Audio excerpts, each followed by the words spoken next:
All right, here is the abridged version of Lesson 2, The Joy of Purpose, in our course, How Happiness Thinks. Just to recap, last week we spoke about how we want to open up our ears to hear the music that is going on in our lives, and that happiness, besides for the joy of being happy and the benefits of, the pleasure of being happy itself. Happy has many fringe benefits. We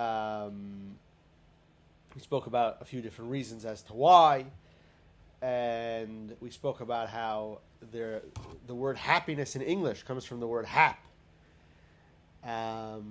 indicating luck or happenstance, and how the Jewish view is more, it comes from the mind, which if you look at the Hebrew word for happiness, it comes from the same letters as the Hebrew word for thought, indicating that Judaism believes thought is the most important aspect of happiness.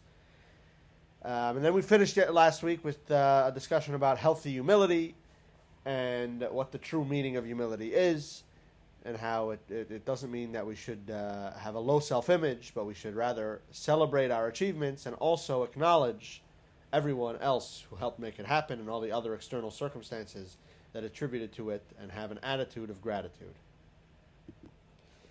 Now today we are going to move on. We're going to say a lot of things that many of us might, have heard before, or might know, or have somewhere deep in our subconscious. But it's important to say it and important to discuss it, because when it's discussed all together, I think it can have a real impact. Now, human beings, surprisingly, are naturally happy. If you look at a child, a baby or a child is happy unless there's something really wrong. It's hungry, or needs to be changed, or something like that, or it's not feeling well. Babies are happy. Human beings are naturally happy. Life simply gets in the way. Now today, we're going to be discussing how to deal with this getting in the way phenomenon. And we're going to talk about how to face stress with patience, mindfulness, and hope. And today we're mainly going to discuss the small stresses of life. We will discuss in lesson 5, I believe, the tragedies and how to cope with things like that. Today we're going to deal mainly with the small stresses, although a lot of these strategies can be used for the large stresses as well. Text 1 on page 48. It's not the large things that send a man to the madhouse. No, it's the continuing series of small tragedies that send a man to the madhouse. Not the death of his love, but a shoelace that snaps with no time left.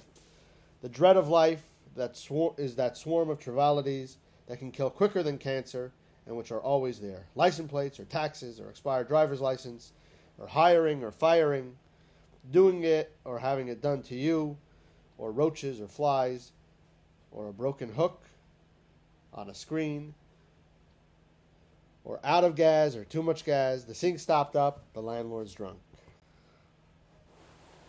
Now, I'm sure we can all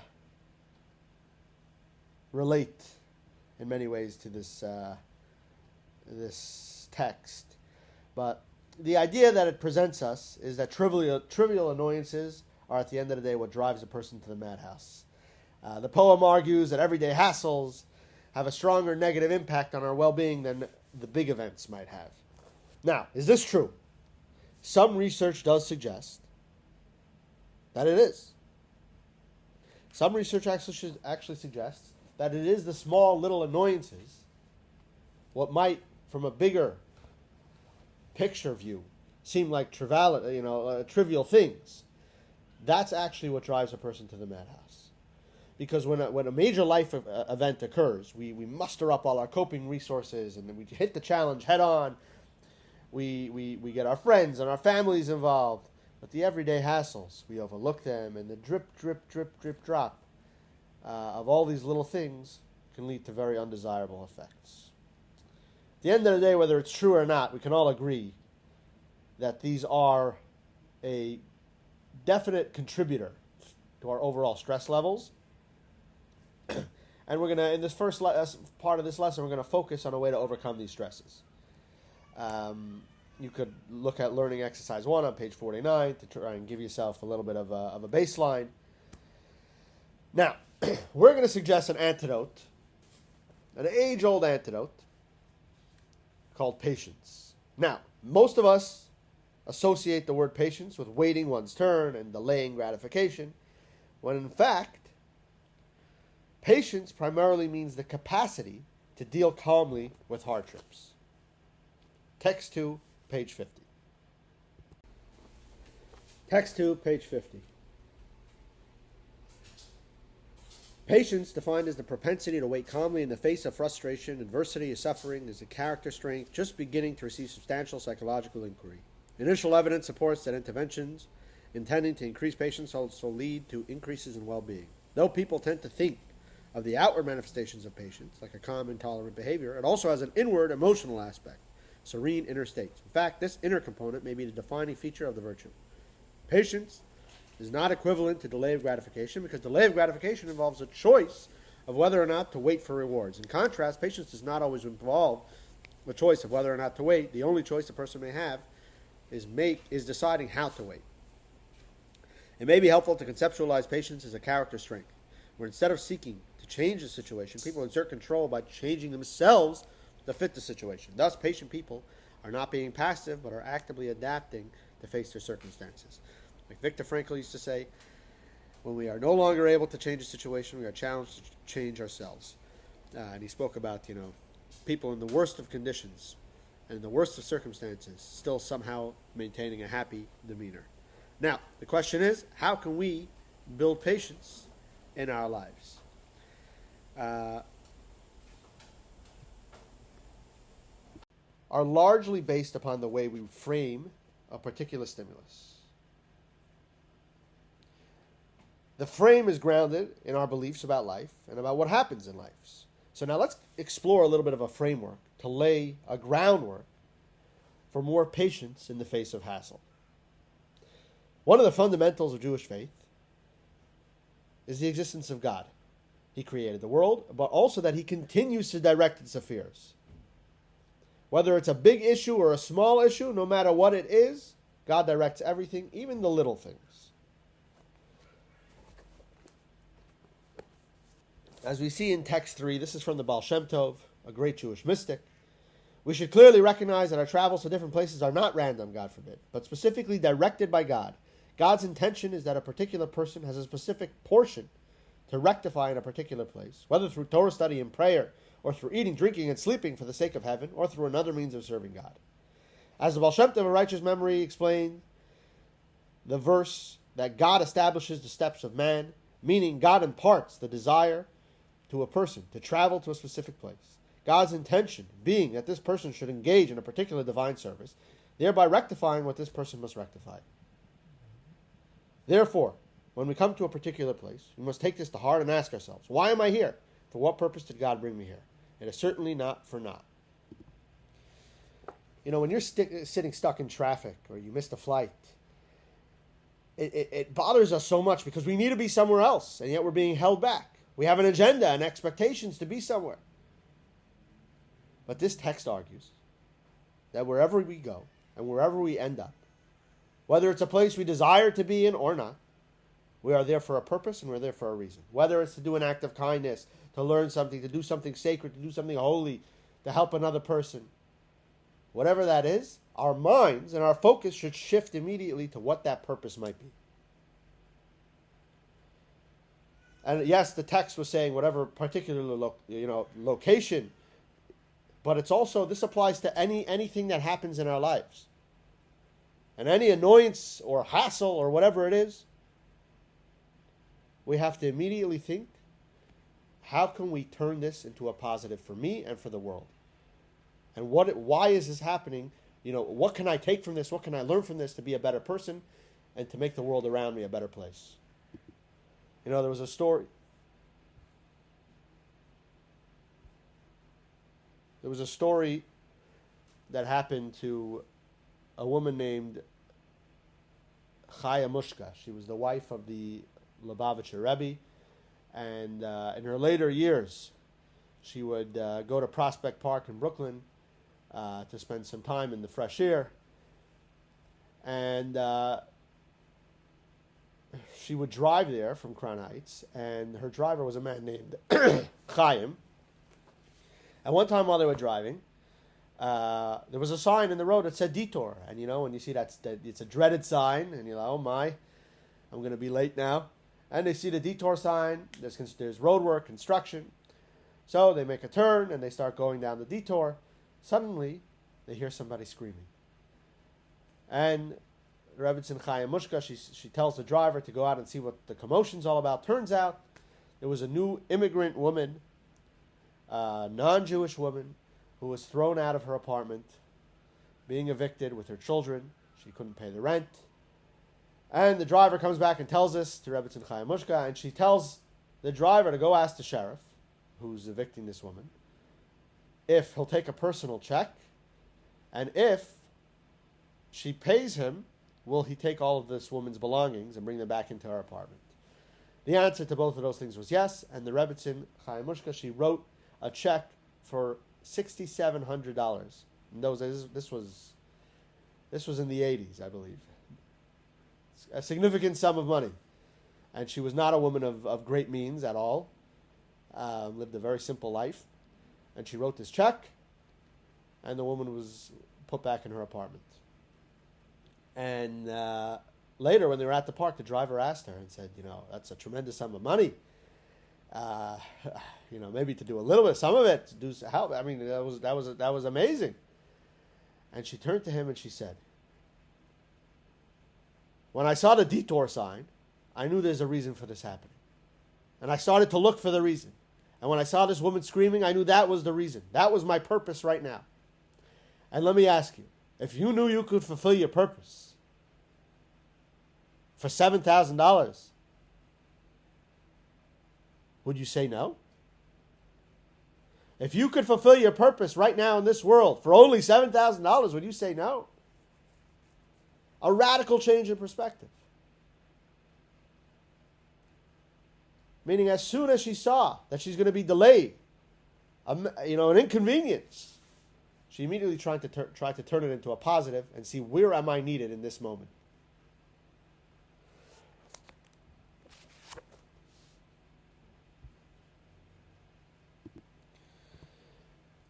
In a moment, we're going to watch a video that encapsulates this idea in two short Hasidic stories. It's important to know that in general, all the Jewish mysticism and Hasidic philosophy and teaching and Kabbalah, it's all beautiful, but the real purpose of it is not just for the study of it, but it's for self-improvement and to make a person a better person, not just about the knowledge. And with that, we'll go into these videos with the quick stories.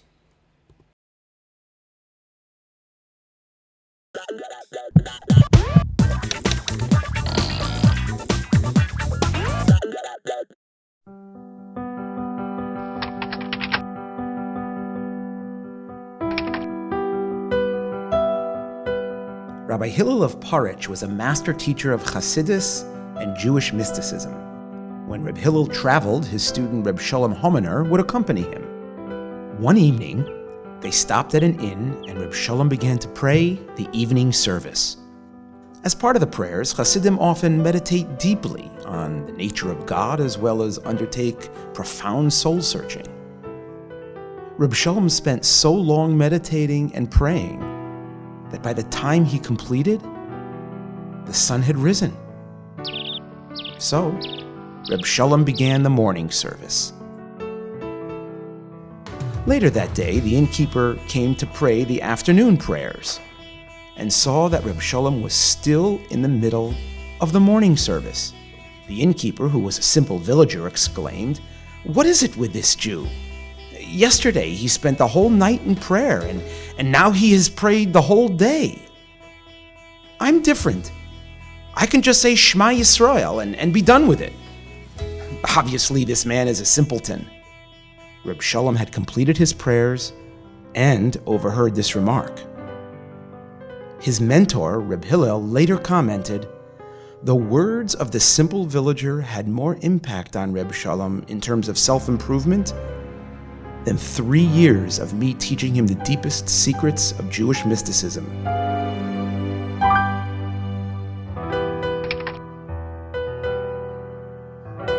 Rabbi Gershon Dov of Pahar was a chassid of the 5th Lubavitcher Rebbe, Rabbi Shalom Dovber of Lubavitch.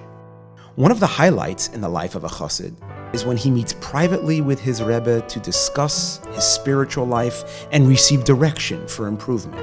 After much preparation and soul-searching, Reb Gershon came to the town of Lubavitch for his long-anticipated private audience with the Rebbe. As he waited in the antechamber of the audience room, Reb Gershon stood lost in thought near the place where the Rebbe's family hung their overcoats.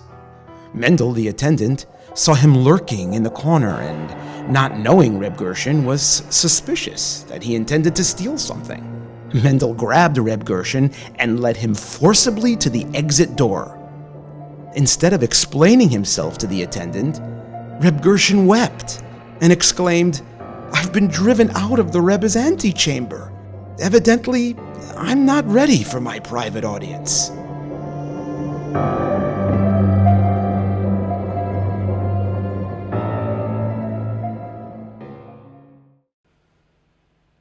Now, in both these stories, there's a simple-minded Jew making a gross error and a false accusation about a, highly sophisticated Jewish mystic and a chassid. In the first story, the innkeeper mistook the deep, contemplative prayer for illiteracy. And in the second story, the attendant mistook concentrated soul-searching for an attempted theft. And it would be quite understandable if these Hasidic people, if these Hasidim, had been annoyed and attempted to set the record straight. But they were not annoyed. Each immediately heard a purpose-related message. The first story, he heard that maybe my prayer requires improvement. And in the second story, he said, maybe I need to prepare more before I belong here. Not to say that it was right of these people to come and accuse them, but just that quick trigger action in the head, in their minds, that as soon as something happens, they wanted to think, how can I become a better person? How can I become better from this? What can I do to what does this mean for me becoming a better person? Any annoying circumstance or any circumstance at all is designed for a purpose. And these people were keen on finding that purpose. And they were looking to find growth from these awkward moments. Instead of processing them as stressful experiences, they processed them as constructive experiences. It's not to be confused with accepting or tolerating abuse. Because tolerating abuse would mean that they allowed the offender's words to control them. But in these cases, these Hasidim were in control. They were deciding for themselves how to find purpose and meaning in what would otherwise have been difficult situations. And when it comes to finding purpose in a given hassle, there's no book or person who can tell you what your purpose is. You are in charge, and you are the one who's going to figure it out.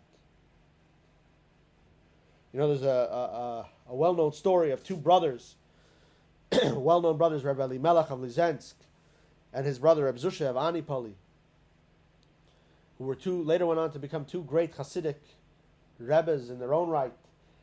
And once, when they were younger, they were on a train when a few drunks got on the train car, started making a little bit of a mess, and the police came and they just arrested everybody on the train car. And they were sitting there in prison, these two brothers, looking at each other. They're waiting. They knew they were going to get let out. They're just sitting in the holding cell with a bunch of drunken, peasants, you could say. And they're sitting in the room, and it comes time for the afternoon prayers. And they look at each other, and they realize they can't pray because in the middle of the room, there's a chamber pot. There's a pot, there's a bucket for the other prisoners to relieve themselves. And in a room with an open chamber pot, you can't pray. And one of the brothers began to cry, saying, I can't believe it. I'm going to miss an afternoon prayer service. I haven't missed never in my life have I missed a prayer. And the other brother turned to him and said like this, very powerful. The same God that tells you to pray in the afternoon tells you that when there's a chamber pot in the room, you shouldn't pray. So right now, by not praying, you are doing what God wants. Meaning, change your perspective. After a minute, they realized, they became excited by this idea. They started singing a Hasidic melody. Within a few seconds, they were dancing. A few seconds after that, the drunken Russians were dancing with them. And before you know it, the whole prison cell, this whole Russian prison cell is dancing around the chamber pot. The guards quickly come in. They look around. They say, why are you guys dancing? Everybody in the room just points at the chamber pot. So the guards take the chamber pot, and then the brothers were able to pray.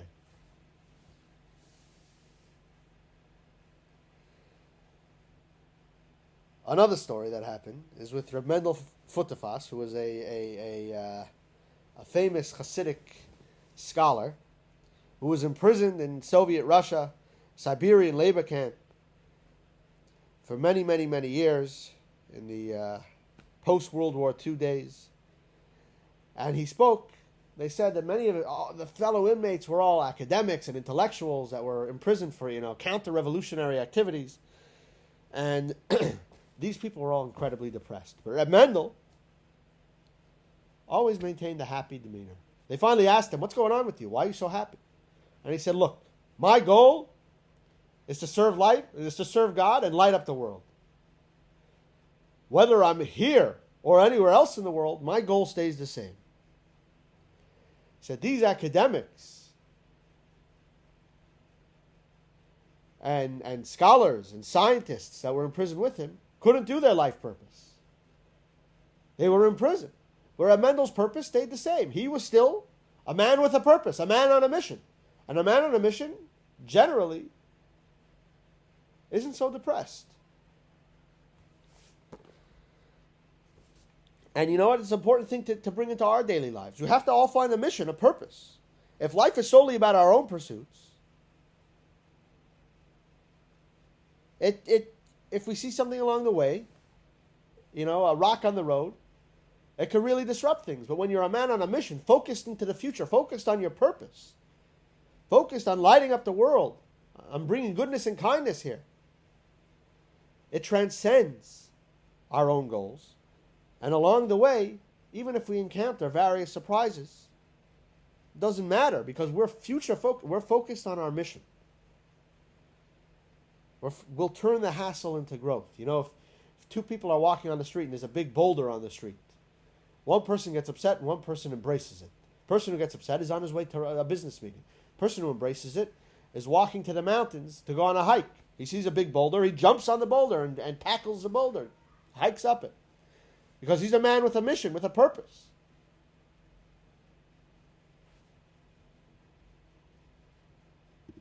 And not only is he a purpose, this is what he signed up for. He's climbing a mountain. He's unfazed.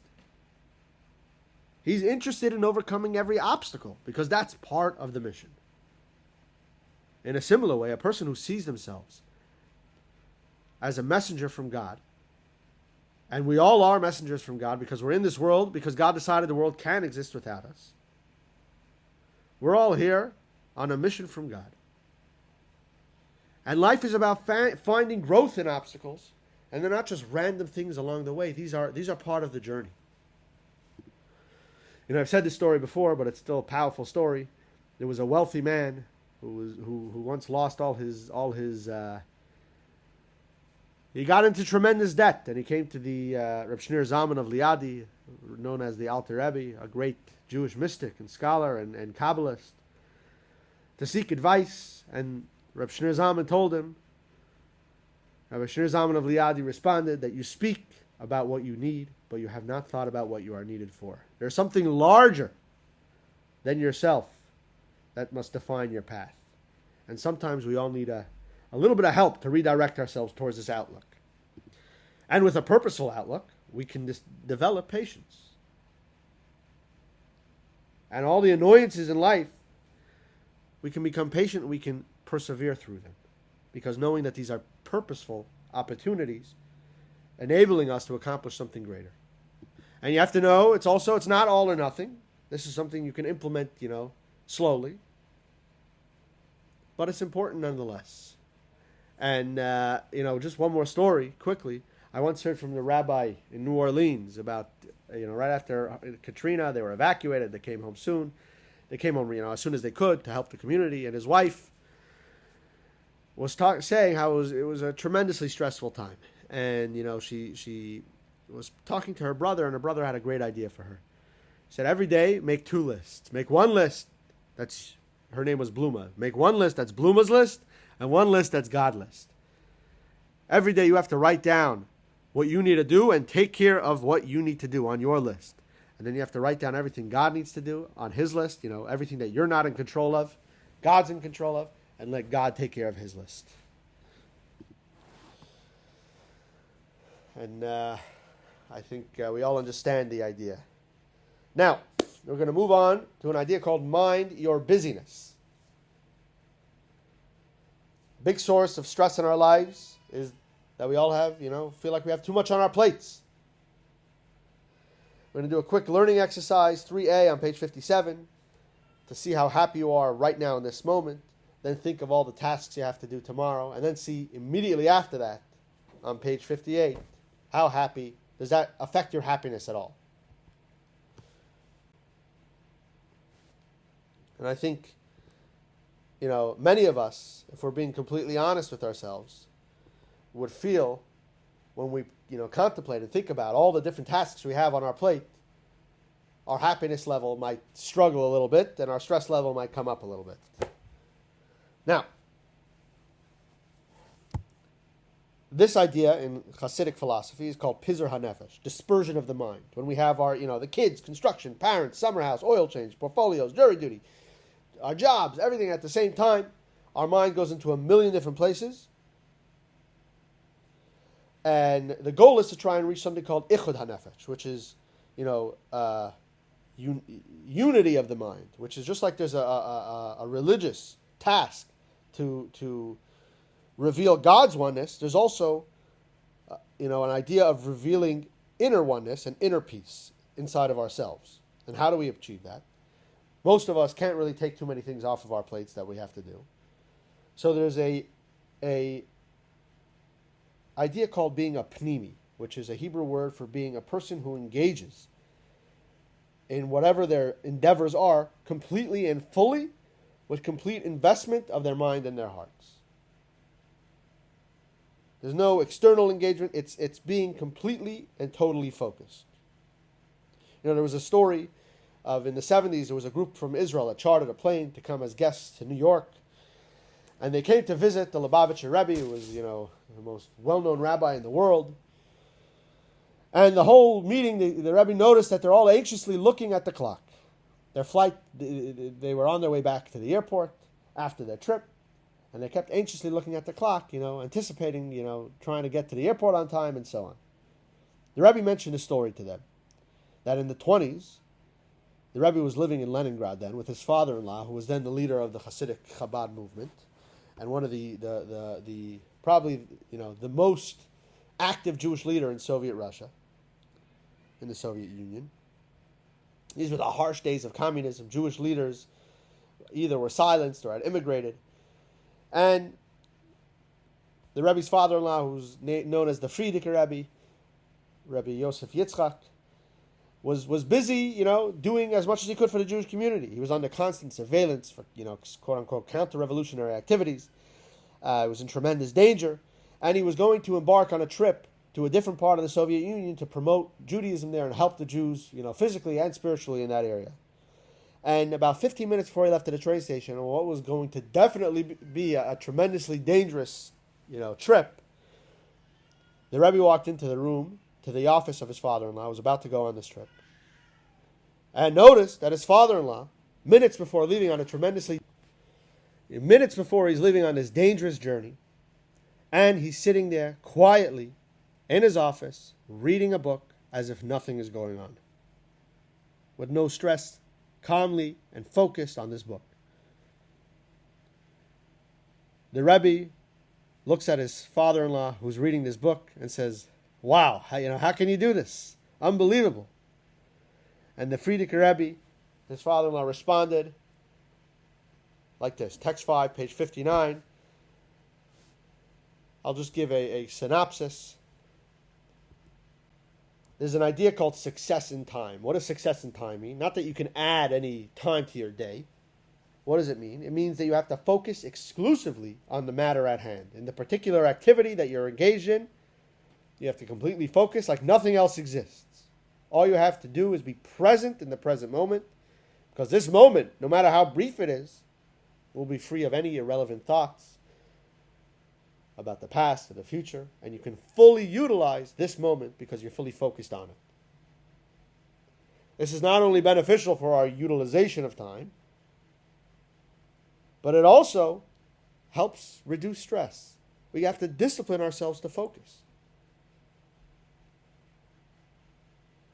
There are many studies that show that workers and employees that are focused on multitasking and doing many things at the same time are overall less effective. And there are studies that show that technology with teens that are sleeping with their phones at night in their beds. 4 out of 5 sleep with their phones. And the same study shows that there's been a tremendous rise in exhaustion of children and being admitted to hospitals due to exhaustion, which is extreme exhaustion.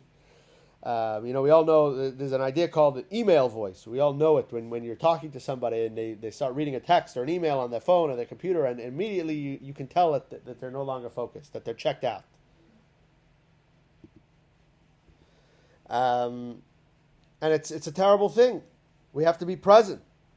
Being on the phone is an extreme example of how damaging distraction is, because it's something we all know and we can relate to, and we can all see the effects that it has when people are focused on their phone and not focused on the task at hand.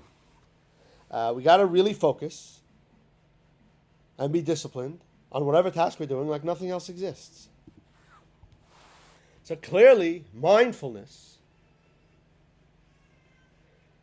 and being fully immersed in whatever we are doing, undistracted by everything else that could be on our minds, is key to our happiness. There's an age-old Jewish idea that I think is becoming more and more of a mainstream idea today, which is the idea of Shabbos.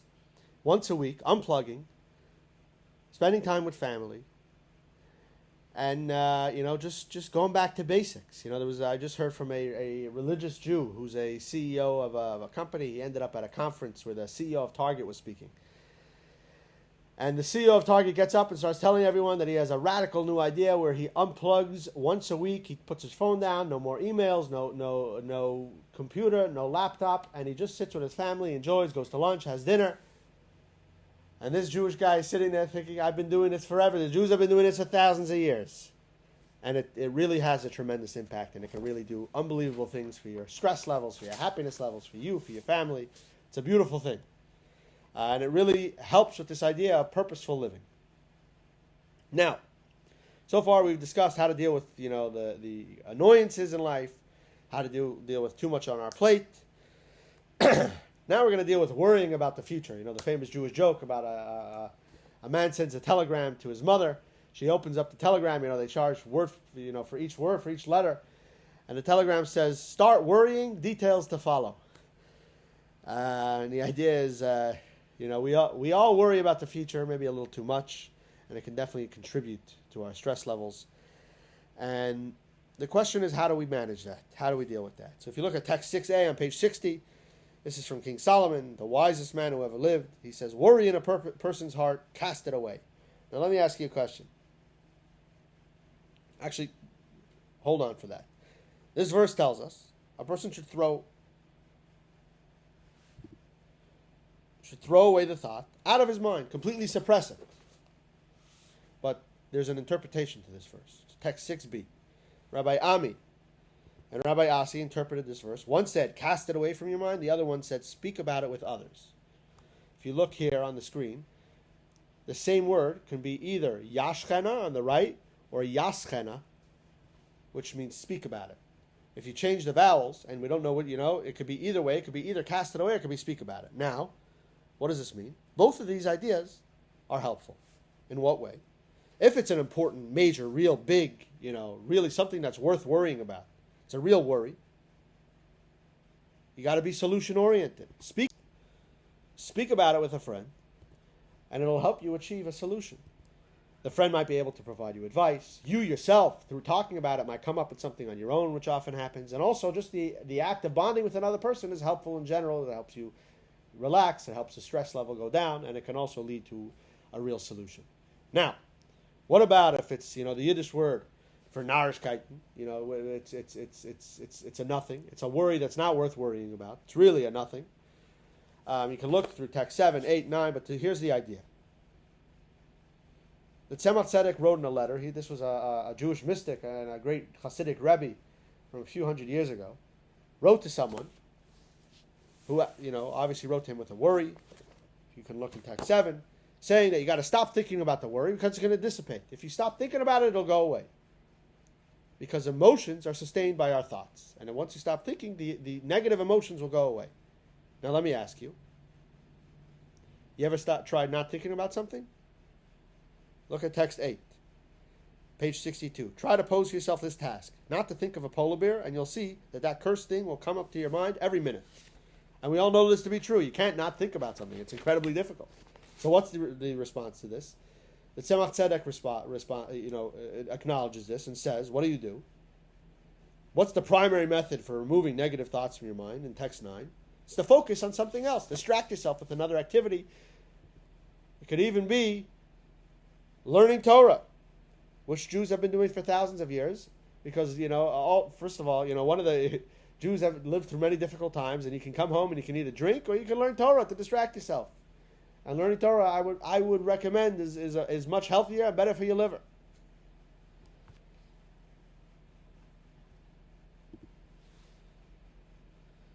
Now, one final thing. This final thing is the idea of trust. We have to build hope and trust. We all might believe in God, but a child, even if they're growing up in an environment where his parents might not know where they're going to pay the rent, where they're going to get the money for rent for the next month, the child doesn't worry. Why? Because the child trusts in his parents that everything's going to be okay. That trust is incredibly powerful. And there's a book called Chovos Halevavos, which goes through how to build trust and build trust in God. And it gives 7 requirements in order for us to trust a person or to trust someone. What are these 7 requirements? This person must have compassion, pity, and love for us. Must be generous and kind even if we are undeserving. Knows what's best and beneficial for us. Is not forgetful about us or lazy about helping us, is strong and thus can't be prevented from helping us, has complete and exclusive control over our destiny, and has already taken care of us in the past. I would argue, and I think we all can agree, the only one who could have all these 7 things is God. Humans might be able to have maybe 6 out of 7, but that has complete control and exclusive control over our destiny is only God. And you know what? The American dollar got it right. It's not in God we believe, it's in God we trust. We have to, it's a real thing. And there are studies to show it, and I'll give you that in a second. But we have to develop a true trust in God. Like we said about, having our list and God's list. Leave God's things up to God and leave what we can do up to us. There's a famous story about, there's a verse in Psalms that says, throw your load onto God. And the explanation, there's a story that happened, that relates to this verse, is that there was once a peddler. A few hundred years ago, there was a peddler who would go from town to town peddling whatever goods he was bringing with him. He had a big, sack over his shoulder. And eventually, as he became an older man, it was very difficult. And he was once walking between cities. And every bump on he's walking, and he's going, oi, oi, oi, as he's walking with the heavy pack. a horse and wagon passes by him and says, "Sir, would you like a ride?" He jumps on, he takes the ride. But he's sitting on the wagon, still holding the pack, and every bump they go over, he's going, "Oi, oi!" The owner of this wagon turns to him and says, "Why don't you put the pack down, put your load down?" And he says, "It's enough that the horse is carrying me. I'll carry my sack." You understand? God is keeping us alive. You think God can't take care of our issues? Let God take care of it. Throw it onto God. Let Him take care of it, and trust that He will. There's no reason to worry. The belief that everything He does is for our good allows us to trust in God. There's no reason to worry at all. Most things will work out in a way which we perceive as good, then the few things that don't, we may learn later that they're also good. Just relax. It's going to be okay. It's going to be okay. And there are actually scientific studies that show, if you look at text 12 on page 66, it explains the study. But the idea was they took 125 believing but not necessarily religious Jews with elevated levels of stress, elevated but subclinical levels of stress, had them part of a study. One group did something called progressive muscle relaxation, which is a technique for reducing stress. Another group did nothing. They were the control group.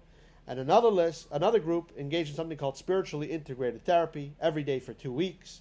It was created by psychologists and rabbis, and the findings of the study was that symptom improvement was clinically significant in the participants in this spiritual therapy, and it had a lot to do with trusting in God. The whole therapy was about building trust in God, and lo and behold, the trust really worked for these people, and it allowed them to live calmer and more tranquil lives. And I hope we can bring it all into our lives, these ideas. And now a quick video with the key points of this lesson. Lesson 2. 1. For a life of joy, we need a mental framework that will help us deal with our daily stresses and annoyances. 2. The places we go are not random, but precisely directed by God toward a specific purpose. When we come to a particular place, we should ask ourselves, for what purpose did God bring me here? 3. We should be keen on finding purpose in everything we experience. We should learn to find growth even from annoying moments. Instead of processing them as stressful experiences, we can process them as something beneficial. 4. When life is about personal pursuits, it is difficult to identify the purpose in frustrating circumstances. The more mission-oriented we are, the more we are able to convert our hassles into opportunities for growth. 5. There is purpose in everything we do, no matter how secondary or trivial. When engaged in a particular activity, we need to vest our entire mind and heart into it, because at this moment, this endeavor constitutes the purpose of our existence. 6. The Talmud presents 2 approaches for dealing with worrisome thoughts. One approach is to discuss one's worries with another person. Another approach is to cast away worrisome thoughts. 7. Although human beings have the capacity to control their minds, it is often counterproductive to try to stop thinking of something. To cast away a thought, the mind must become absorbed in something else. 8.